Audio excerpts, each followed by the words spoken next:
Di pantak penyange marang-arang pailari jawe salam kurang semange yo salam mambo mulai. Assalamualaikum warahmatullahi wabarakatuh.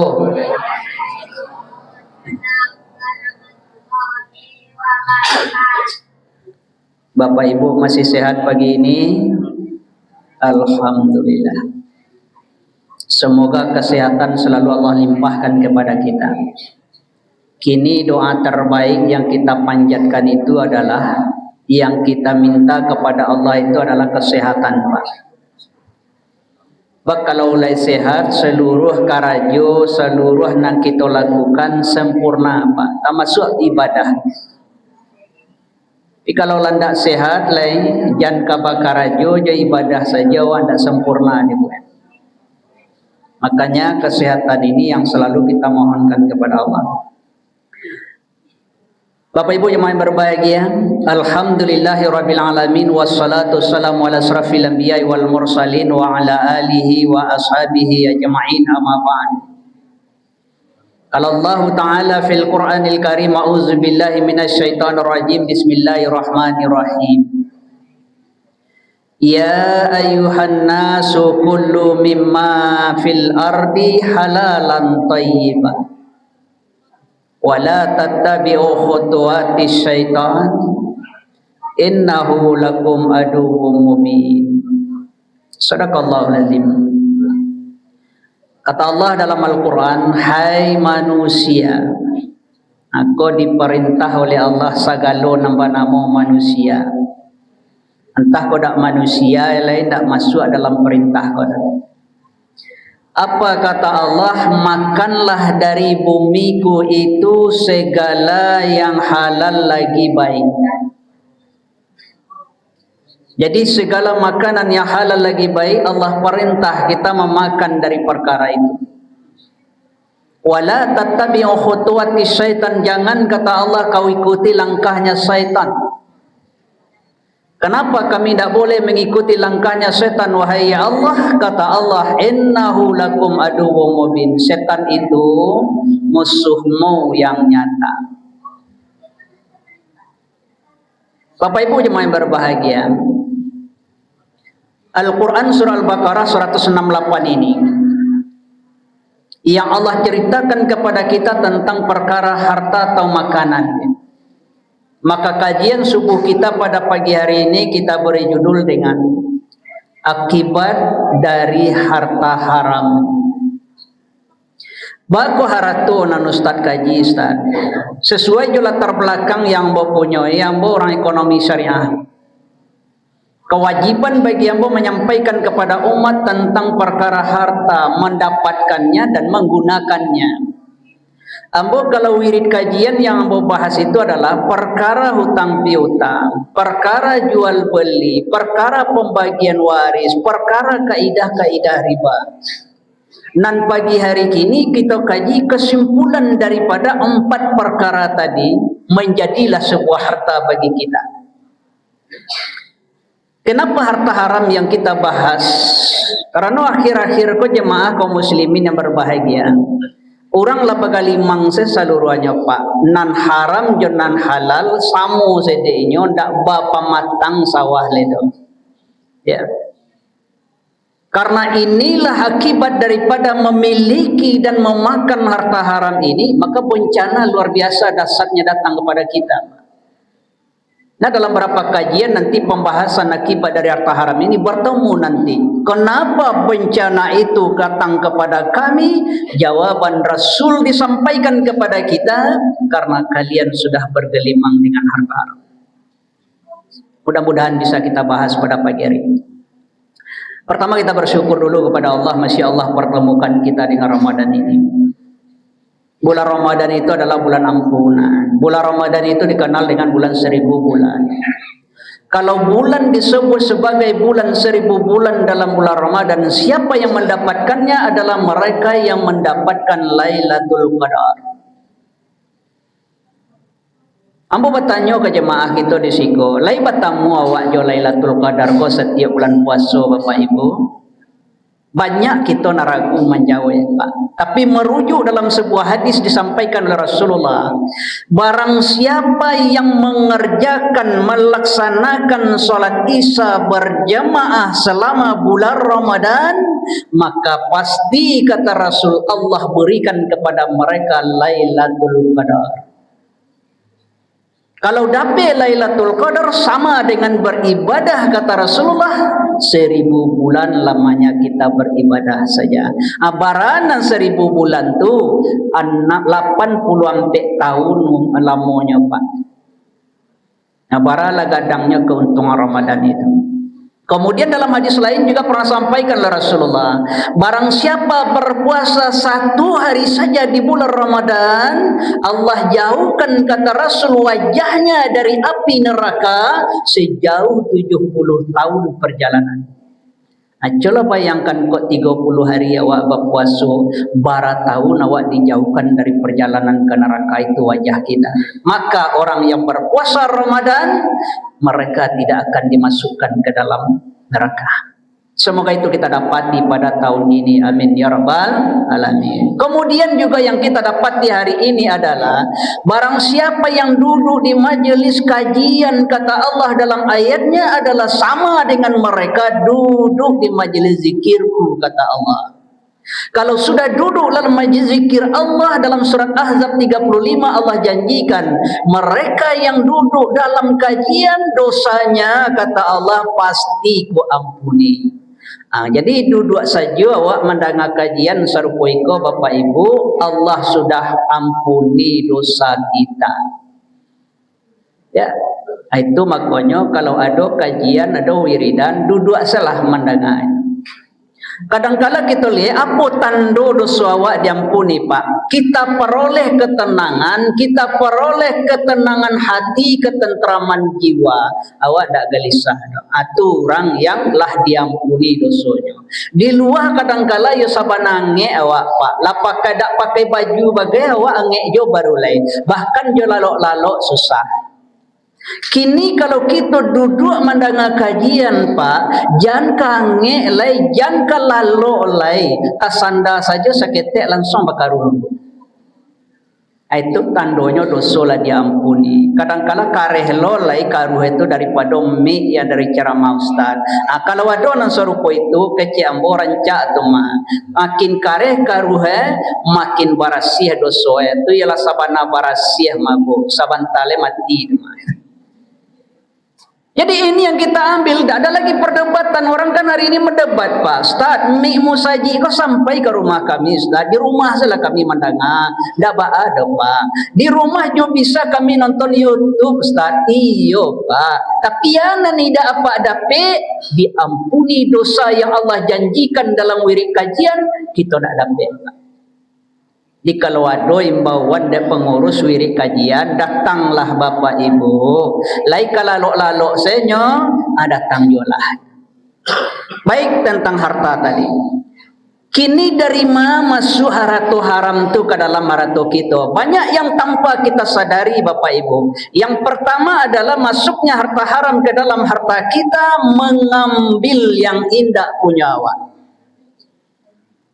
Dia ambil punya orang, tak punya awak. Marasui ko tak milik awak, indak awak ambil. Yang diambil yang marasu tak punya awak, Pak, itulah yang tak masuk dari harta haram.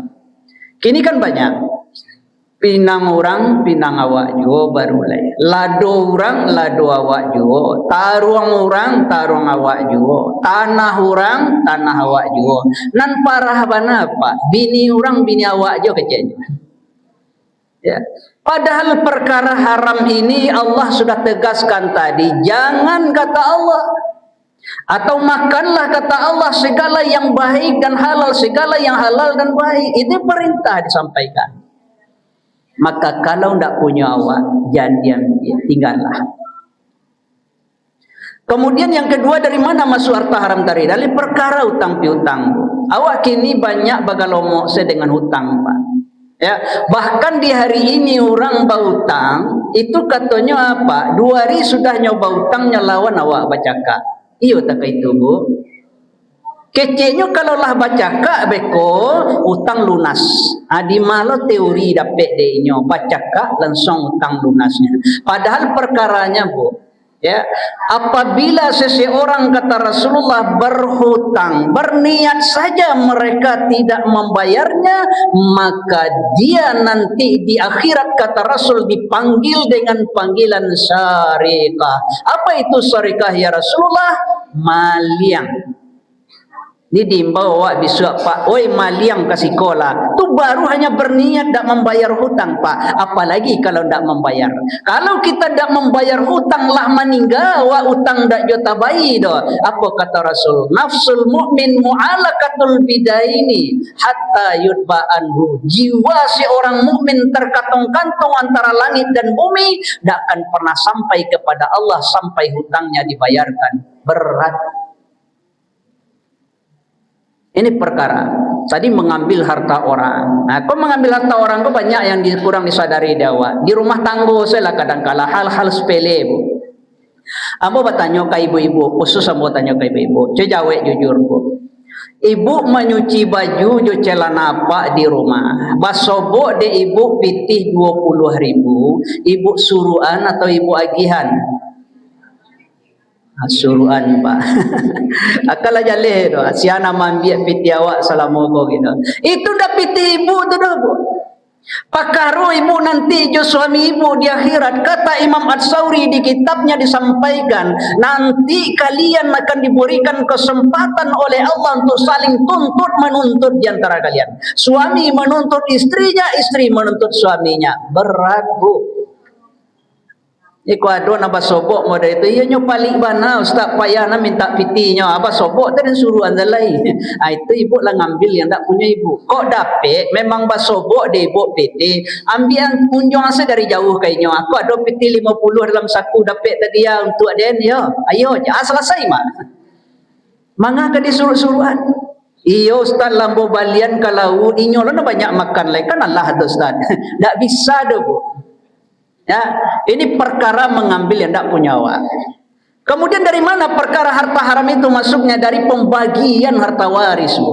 Kalaulah meninggal ayah dan ibunya tinggalkan harta untuk anaknya, maka harta tadi disebut dengan harta warisan. Kalaulah menjadi harta warisan, kata Allah, aku yang membaginya. Baca surat Nisa ayat 11 sampai 14. Itu rinci dibagi oleh Allah. Nah, ayat yang kata Allah disampaikan di situ pembagiannya tidak boleh lagi kita membagi. Allah sudah tegaskan untuk sianu sekian, untuk sianu sekian, untuk sianu sekian. Ambo bertanya kepada kita dari kampung awak bapak ibu. Apa pertanyaannya? Kalau meninggal ayah dan ibunya meninggal harta warisan, mana banyak dia soya wa agih? Anak padusia wa atau anak laki-laki wa? Kan ini pak, di situ perkara yang salah kita lakukan hari ini. Kata Allah dalam surat Nisa yang kita berikan tadi, lizakari mislu hazil unsayain. Jatahnya anak laki-laki 2 kali jatah anak perempuan. Aku bedakan pak. Nanti insya Allah kalau ada waktu kita bahas tentang perkara harta warisan ini. Kita pisahkan mana harta sebagai harta warisan adalah harta pencarian ayah ibu awak. Tidak pusako tinggi Pak. Kalau pusako tinggi hanya hak milik. Ya, nanti kita terangkan itulah. Kini awak hagian ke anak padusia awak seluruhnya sesuai dengan ketentuan anado menurut awak. Tapi awak tidak mau belajar apa yang diterangkan oleh Al-Quran. Kata Al-Quran, anak laki-laki itu mendapat 2 kali jumlah anak padusi. Kalau dibagi anak padusi awak dapat 100, maka 200 dapat anak laki-laki gitu. Itu ketentuan ayat dalam Al-Quran.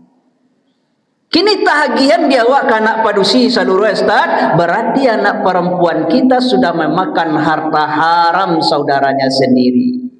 Kalau lah ada harta haram di anak padusi awak atau di keluarga awak, apa akibatnya? Yang pertama akibatnya dalam Al-Quran surah Al-Baqarah 68 tadi, kata Allah, makanlah segala yang halal lagi baik yang ada di bumiku. Itu kata Allah, jangan kau ikuti langkah setan. 2 kaidah di situ.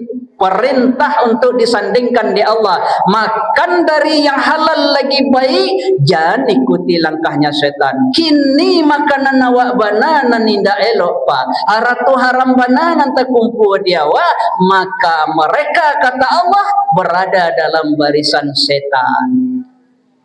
Kalaulah dalam barisan setan gitu kata Allah bu, itulah sansaroi diawa. Bako baitu Ustaz, setan tubuh dalam Al-Quran surat Ibrahim ayat 22 itu Allah sampaikan, nanti di akhirat setan itu aku berikan mimbar kata Allah untuk berpidato, maka berpidatolah setan di atas mimbarnya. Ambo berharap nanti masjid jemaah masjid awak ko jangan mandanga pidato setan ko bisua. Bako baitu setan tu berpidato dalam neraka. Pidato setan pertama kata setan, wahai yang hadir bersama denganku hari ini di neraka, dulu Allah berjanji kepada kalian, aku juga berjanji kepada kalian. Allah tepati seluruh janjinya, aku tidak pernah menepati janji yang kuucapkan. Jadi kalau ada nambah janji, tidak nyetepati doa tu setan kata Allah. Biasanya setan ko tiba pak sekali 5 tahun. Nyatagaan pentas nyobai kampanye. Kecek setan, pilih ambo. Janji kepatang selendaknya selesaian, debu akhirnya kan nyobuat lo janji balik. Anda setan namanya. Aku kurang ajar setan yang pertama bu. Mereka berjanji tidak pernah ditepati. Nan kedua setan itu berbicara, aku hanya mengajak kalian untuk berbuat maksiat dan mungkaran. Aku tidak mengerjakannya, kalian yang mengarajuan. Ada tidak satu dan cuman majaknya, tapi kalian yang mengarajuan, tidak ada mengarajuan katanya. Aku ingkar janji setan yang kedua, dan ini merupakan kurang ajarnya setan. Yang ketiga kata setan dalam surah Ibrahim itu, hari ini kalian meminta kepadaku perlindungan, jangan kau melindungi kalian lain, melindungi diriku sendiri, aku tidak sanggup hari ini. Jadi makanya Allah larang kita jangan ikuti syaitan. Itu tadi, awak kami minta tolong kayaknya aja weknya, ambo tidak bisa menolong diri ambo, ba'alo ka menolong kalian. Kok kurang ajar setan yang ketiga. Sementara kata Allah, orang yang bergelimang jo harta haram dengan hartanya, mereka sedang berada dalam barisan setan. Apa penyakit yang mereka terima? Ketagihan. Nyodak kam pernah cukup itu. Itu yang membabat hutan awak, nama nabang hutan sampai gundul, sampai terjadi banjir bandang. Kira-kira orang banse apa orang kaya bu? Orang kaya. Dan mengawasi juga demikian, pangketnya tinggi pak. Kira-kira nam pangket tinggi ke orang banse orang kaya? Kaya. Tapi apa yang kurang bagi mereka karena mereka bergelimang dengan harta haram, tak peduli lebo. Senyor rambah sadua ini. Ini yang pertama, mereka berada dalam barisan setan. Maka jauhkanlah harta haram dari harta kita. Yang kedua, orang yang memakan harta haram dan bergelimang dengan harta haram, kata Allah, Bismillahirrahmanirrahim, ya ayyuhar rusul, kullu minat tayyibati wa'malun salihan, inni bima ta'maluna alim. Wahai para rasul, makanlah dari yang baik-baik, kerjakan amal saleh. Ini perintah kata Allah. Karena aku kata Allah mengetahui apa saja yang kalian ketahui. Dua lagi perintah Allah sandingkan di sini bu. Artinya kalau tidak di kerajuan yang satu tidak berlaku. Kita diperintah makan dari yang baik-baik, disuruh mengerajuan amal soleh. Kalau makanan bana tidak elok pak. Makanan bana, makanan haram. Haratu bana jadi haratu haram, maka tidak akan bisa menjadi orang soleh. Awak berdoakan sebagai orang muslim, kita pak cita-cita tertinggi menjadi orang yang soleh dan solihah. Bahkan doa untuk anak awak menjadi anak yang soleh dan solih. Kalau dia anak makanan haram, tipis, tidak akan pernah anak bisa jadi orang saleh. Padahal keuntungan orang saleh itu Bapak Ibu adalah pertama mereka didoakan oleh seluruh orang yang sholat di muka bumi. Berapa banyaknya orang yang sholat di dunia Bapak mendoakan seluruhnya orang saleh ini. Doanya wa ala ibadillahi Nang kedua kata Allah dalam surat Hud, orang yang soleh dan solihah itu anak dan keluarganya aku akan lindungi, kata Allah, aku jaga mereka. Jadi kok meninggal awak dalam keadaan soleh dan solihah bu, aman harato nanawak tinggal, anak nanawak tinggal, Allah sudah jaga. Bahkan jangankan menjadi orang soleh mengarajuan amal soleh saja, mereka berat Pak. Di orang nalaba gali mangaratu aram tu Pak, mangarajuan amal saleh sarupuiko saja bari atim. Disuruh kamu saji aja mambil rumuinya tu Pak. Lah tibonya di musaji, ibu tibo di musaji akaraju oleh manyala-nyalahan orang akaraju sudah. Agak tak panjang ayat imam seketek baca ayat di mungkua keceknya. Ko imam ko mangalo ayat panjang-panjang banana dibaca, dak tantu awak panjang bodoh. Akan yang paru ela nanya sabu di salah lo di situ mengalu itu na disuruh pengurus untuk jadi imam ko. Jangan pajak tujuh lain. Hanya macar ngarau tu saya dari hari ke hari, dari waktu ke waktu. Allah naik lo ustaz ceramah, keceknya langsung ko cek lai ustaz ko. Ustaz ko ambo tandai bana ko ma. Inyo kalau mengaji menyinggung orang kaji.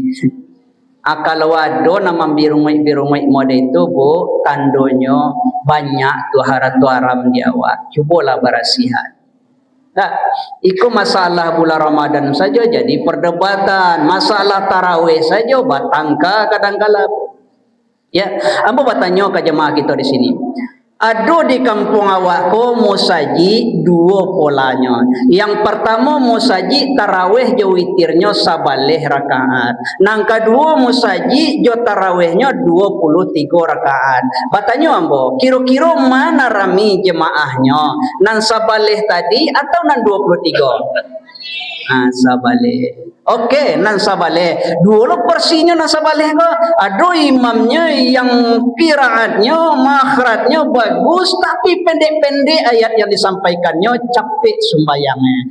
Aduh imam yang sabaleh rakaatnya ayatnya panjang bu, dan bacaannya juga bagus tapi lama dia membacanya. Mana rami jemaahnya? Ustaz nan capek tadi atau ustaz nan lembek? Anak capek jo baru lepas. Sama jo puasa. Kau dapat puasa kau 3 hari salah kemana? Ya. Tak panjang imam di muka seketik baca bu. Kecilnya. Kadang-kala imam ini ia juga apa? Mentang-mentang kori. Kadang-kala angkat takbir 1 menit lah mau. Coba bayangkan. Allahu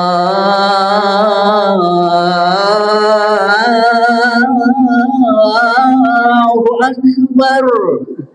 Samin ni takbir sepa. Cek mau di belakang. Naik asamura dendenya.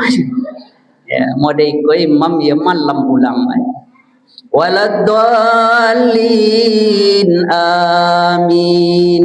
Bismillahirrahmanirrahim. Yasin. Ada bau tak imam Yasin aja baca. Ai koyo kat runtuh dan tagak si koma.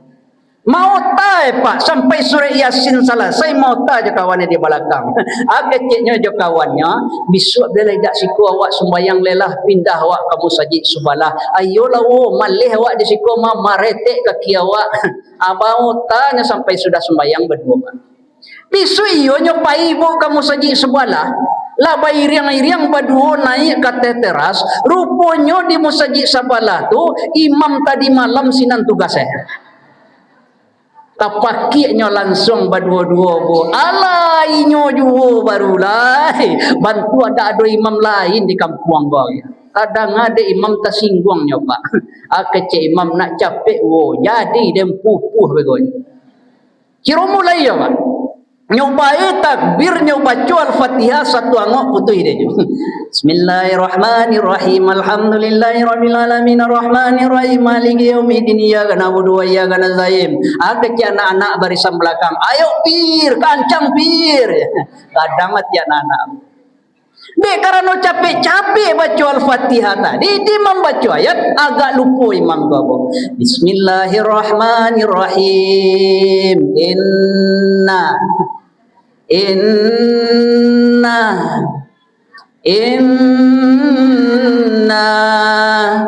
tak tentu dek imam dia. Kecil anak-anak langsung lamona kemaja. Inna lillahi wa inna ilaihi rajiun katanya. Alah selesai supaya pak imam lah mati.